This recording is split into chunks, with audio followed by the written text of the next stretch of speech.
Welcome into the Unwritten Rule podcast, your number one stop shop for all sports and media news. I'm your host, Monzi, and today I will be breaking down the Notre Dame versus Texas A&M game and also breaking down the LSU versus USC game.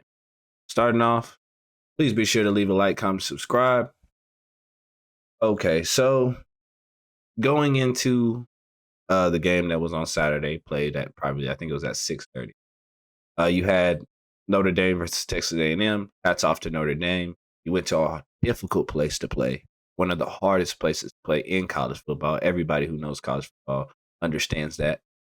And you went up there with a questionable offense. We've always had questions about Notre Dame offensively, but defensively, I knew that Notre Dame would fare very well. So if it came down to it, I knew that Notre Dame will play defense throughout that entire game. Now, offensively, I just didn't have faith in Riley Leonard. There's moments in that game that Riley Leonard, he just kind of was a running quarterback, not so much throwing.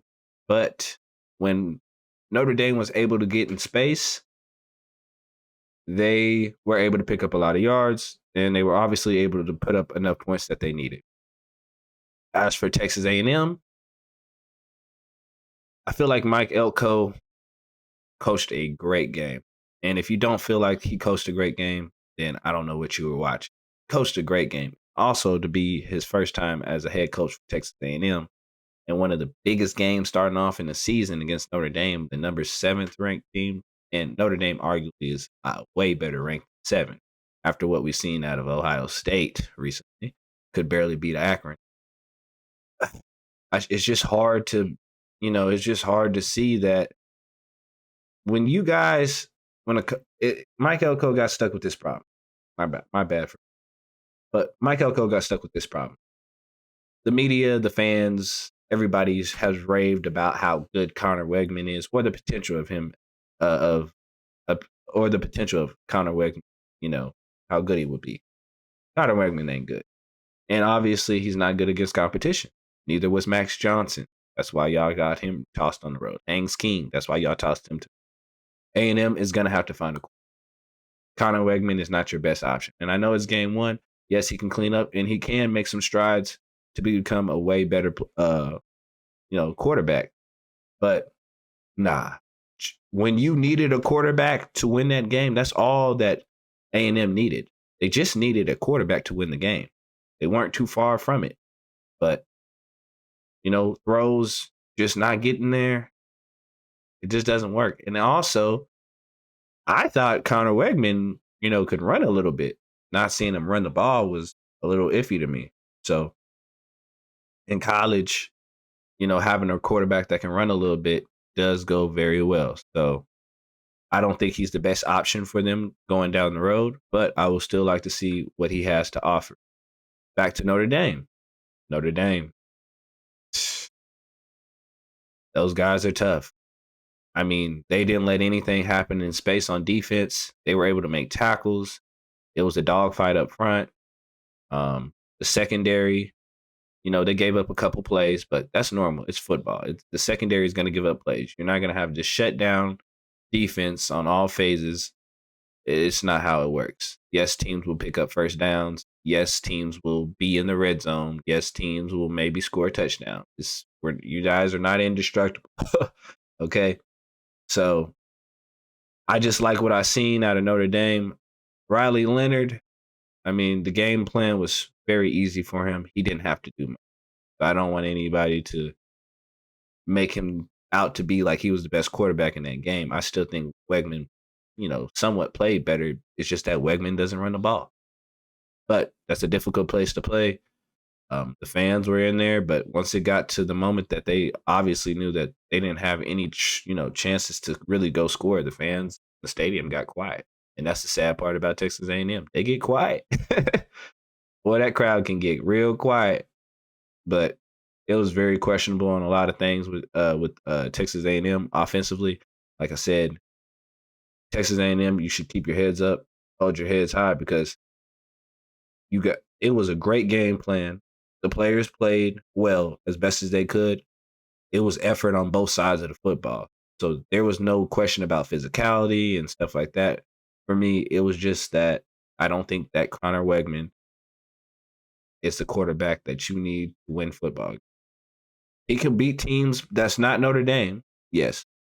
But if Texas A&M is going to go any further, Connor Wegman is not that guy. Now, if he's able to learn how to use his legs, I do have a lot of faith in him. But right now, he kind of looked as good as Bowman at Oklahoma State. So I didn't really see too much greatness out of him. He looked exactly like Bowman at Oklahoma State. And that's just it is what it is. Moving on, we have LSU. They lost to USC. Forgot how many points they lost by, but I don't know why you guys thought that Brian Kelly is this great coach. Brian Kelly has never won any. Not saying that he hasn't won any, regular season games and stuff like that, but Brian Kelly, as far as when it comes to playing against competition, you have always known that Brian Kelly has not done it. He has a quarterback. He has an offense. He has a defense that people talk about that act like LSU still plays defense. And I honestly don't think that LSU plays defense. But he has a team for sure. And I believe he had a good amount of returning starters to that defense too. Now he did lose some players, obviously, to the NFL. So when you lose NFL talent, your team has to try to, regroup that and, try to get that production back is kind of difficult. So I understand that. But it was not good at all. Brian Kelly doesn't have a game plan. There was moments that LSU they didn't pose a threat, really. And yeah, you could say, oh, they got up towards the end of the game and all that. Nah, man. The field goal that USC had that missed on the 25-yard line was absurd. They missed that. They were sloppy. USC was sloppy that entire game. There was more than 3 chances for LSU to go prove who they really are. But y'all are punting the ball in the second half after you just got the ball back and you know that you're ahead. Like you had USC back against the wall. And you come out there and you do that. See, you're not going to get in the shootout with Lincoln Riley at all. So I don't know why Paul Feinbaum thought, and thought the same thing. Colin Cowherd, he thought that Lincoln Riley is not a good coach. I don't know who told y'all that. This is the same Lincoln Riley that took Oklahoma to Ohio State and beat the brakes off of Ohio State. And I believe Ryan Day was the head coach. It was his first game as head coach, but he still got his butt whooped in Ohio State. And he was hired from within. They didn't find him off of no random roster. He's been on the team. He's been on the coach. Lincoln Riley went out there and beat them on the road. Don't question Lincoln. And don't question when it comes to play calling with Lincoln either. If you really watched that game clearly, you would understand that Lincoln had Miller Moss distribute the ball to every single player on the offense. Name somebody that didn't touch the ball. Even the backup tight end went in there and he caught like 2 passes. I don't know what we're not understanding. Now, I will say this. At the beginning of the game, for most of the game, USC wasn't able to run the ball at all. But Lincoln finds a way to string stuff together. This is what Deion needs to watch. Adjustment. This is what he lacks. This is what they lack at Colorado. Adjustment. Lincoln made adjustment. We're not able to run the ball. I understand that. But they were able to get the runs that they needed at the moments they needed it. Same with those catches out of number 10 Hudson and 81 made some good catches. Those catches were critical. But along with those catches, you got a quarterback, man. And out of all the quarterbacks I've seen, Miller Moss may have had the best performance. May. And I'm saying that because he went against competition. No offense to anybody that had to go against a D1 AA type school. No offense. But Miller Moss went out there and I have never really seen a player have such a perfect touch on a football. I mean, guys, I understand the guy is a little small in size, so his archetype may be hard to transfer to the NFL. But the ball placement, the accuracy, the touch, I mean, it's not too many quarterbacks that you can say can do that right now in college.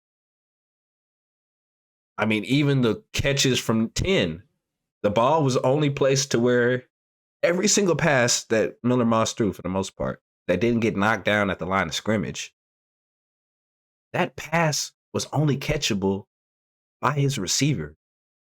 It was only the timing was there too. It's like, man, am I watching Drew Brees right now? And I don't want to talk, toot his horn up too much, but guys, he is going to be dangerous.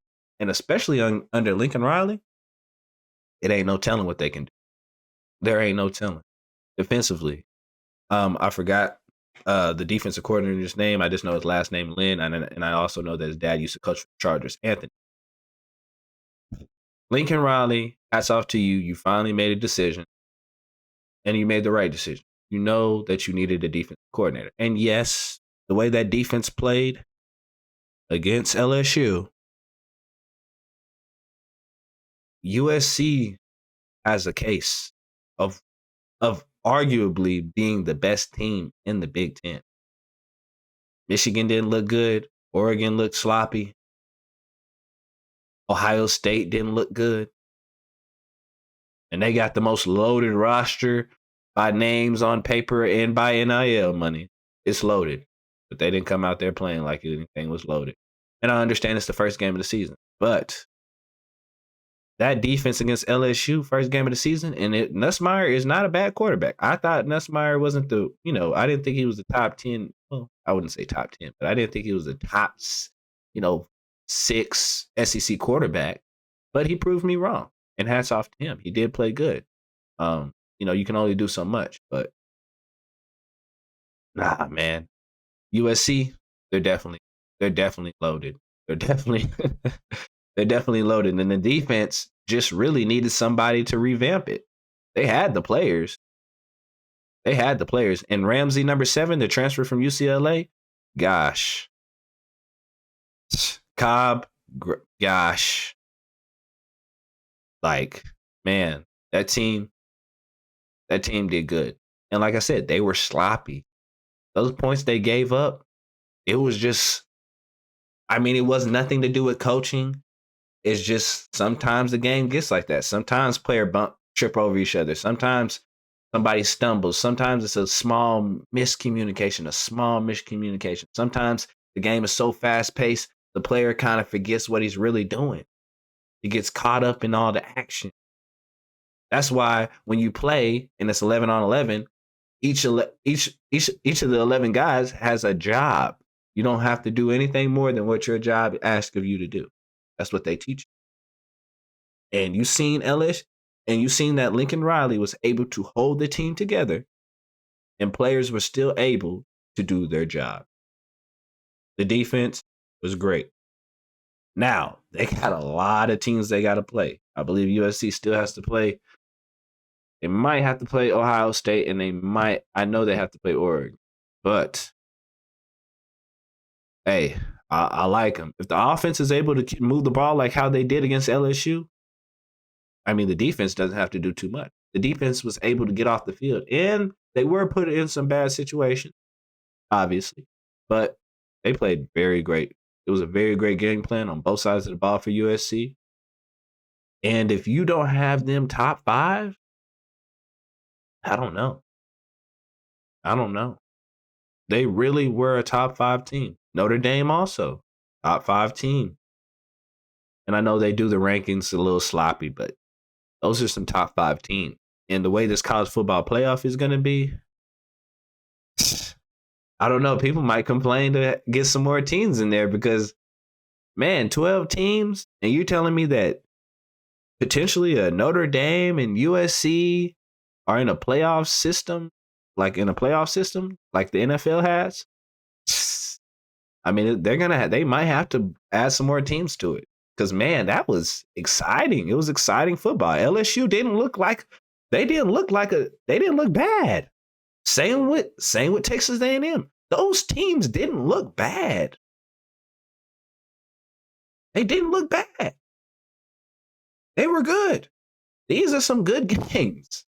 Like, I'm not gonna say too much, but I think Texas A&M could beat Ohio State if they was at home. I think. Obviously, the quarterback play got to be better.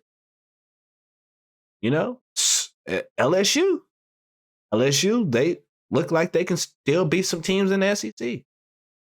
They can beat Missouri. They look good enough to beat Missouri. They look good enough to beat Tennessee. They look good enough to beat Ole Miss. They look good enough to compete, finally with Alabama. They look good enough to compete with these teams. But we'll see how it goes. But hats off to SC for sure, and Lincoln Riley, and Coach Lynn on the defense. And also shout out to Marcus Freeman and Riley Leonard and what he has brewing over there on defense. Those are some difficult teams right there. Those are some difficult teams. But I think the best win out of these two may be Notre Dame, because going on the road over there, man, it's difficult. And then obviously Vegas, the distance between Vegas and LA is not too far. I believe like a 3 to 4 hour drive. So. And then obviously these guys got enough money to take a private jet over there. So they probably got over there in like 45 minutes to an hour. USC. So it was great football played on those games. I was glad to see it, but that was great football. And the best quarterback, like I said, out of probably any quarterback that played week 1 is Miller Moss. The ball placement, the distributing, and all hats off to Lincoln Riley, because he makes some of that stuff obviously pop, but that boy was working in the pocket. Got to give it. And Nussmeier played really good too. Nussmeier might have been a top 5 QB performance from week 1. So it was great football that I got to see. But that's all for me, folks. I wish y'all nothing but the best, and please be sure to tune in for future videos.